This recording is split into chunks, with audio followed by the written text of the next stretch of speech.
Hello, everyone. I just wanted to jump up and jump up and clap my hands, jump up and share with you some good news. So, as many of you know, I am an author.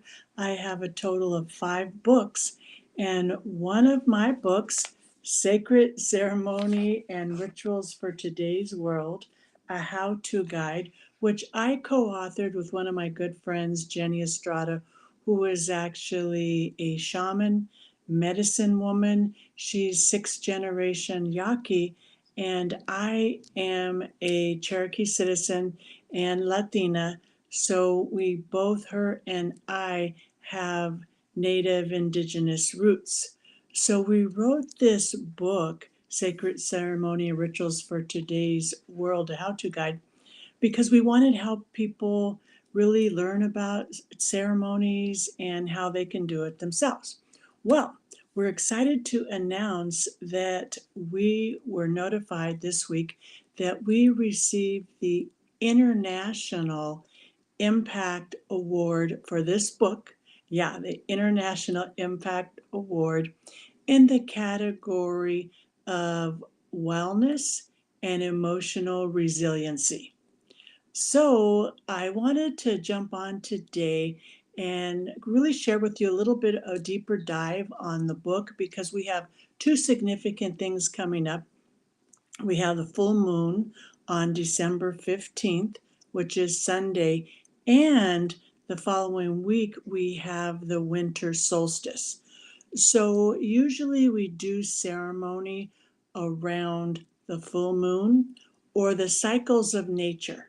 And the cycles of nature, the seasons, we have, winter's coming up and then spring, summer, fall. So if you look at nature, everything runs in cycles. And so what we do is we take advantage of this, the absoluteness of the cycles, and do ceremony around it. So we do ceremony around the seasons, we do ceremony around the moon cycle, full moon, and then which I refer to as grandmother moon, and then the new moon. So full moon, new moon, you don't see it, but to me that really is creating a balance. So I wanted to share with you some simple thoughts about this in the event that you're thinking about developing your own ceremony or rituals around either the full moon or the winter solstice and using that energy. There's a lot of positive energy. And so let's start with the full moon on December 15th. So if a full moon ceremony is something that you want to do, it's really all about intention. What is your intention? I like to keep all my intentions positive. So what I use full moon ceremony for, and I've been doing this many, many years, and we've had many different people participate in our full moon ceremonies. I use it as a time to respect the end of a cycle and welcome a new cycle because we do know with the full moon, it's in an absolute cycle. So the first thing I do is I do release work. Release anything that I want to leave behind in that past cycle. And we can leave behind anything that doesn't serve your highest good. So it could be emotions, people, experiences. We let that go and release that. And normally I use one of the 4 elements to assist in that. I like to use fire, so we usually have a fire pit.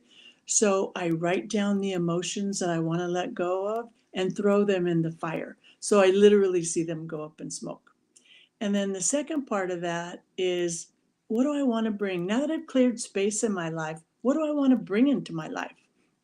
Set intentions for the next 30-day cycle. And it could be emotions, it could be I want to bring in more love, abundance, joy, laughter, whatever it is that you want to do.